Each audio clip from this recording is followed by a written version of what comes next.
4 states that how do you simplify e to the log x? Simplify e to the power of log x. So what is e to the log x? So again, so think about this problem here, and think about what is e and what is log x.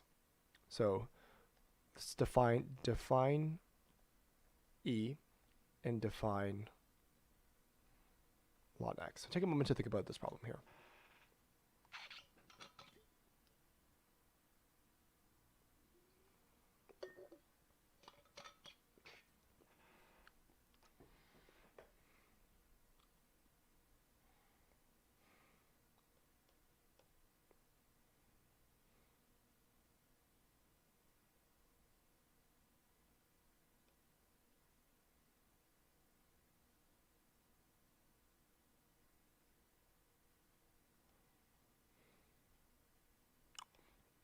So let's define e. So again, e is Euler's number, right? And e here it approximately equals like 2.71, just like they stated here.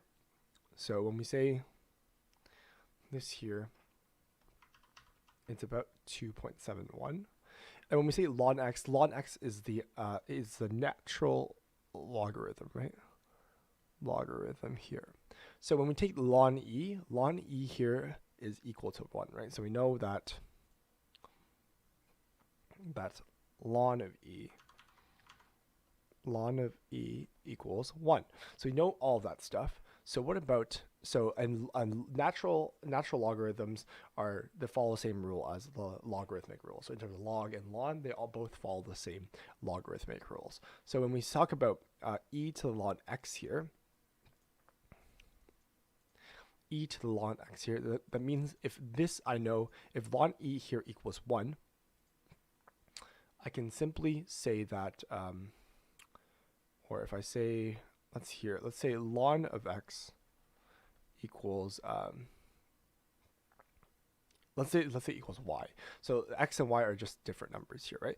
And if I take e and if I move it to the other side, I'm going to get x here equals, is going to be base e to the power of y, right? So base e to the power of y.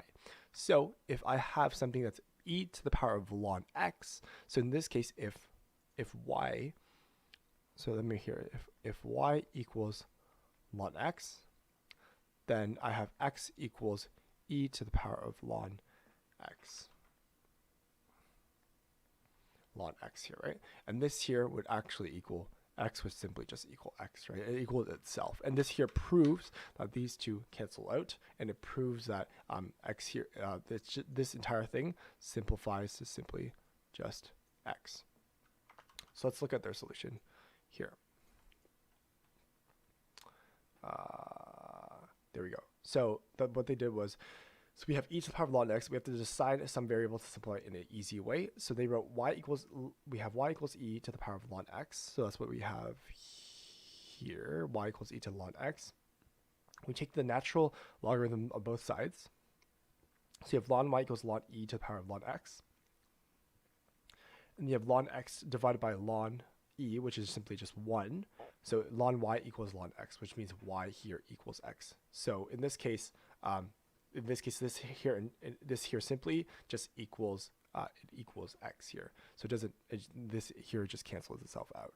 So what they did was they did something like this. So they let y equals e to the power of ln x as their function here, and they took the ln of both sides, so equals ln of e to the ln x. So I have ln y equals, and then what I can do is I can move this ln x to the bottom, right? Ln x ln e, right? Ln e here. And then I have ln y equals, ln e we know is 1, like we said before, so this here cancels out to 1. Ln y equals ln x. And you can say the lns can kind of cancel out. You have y equals x, right? So this just means that it equals itself. So this here is a great solution and answer. So it just equals itself.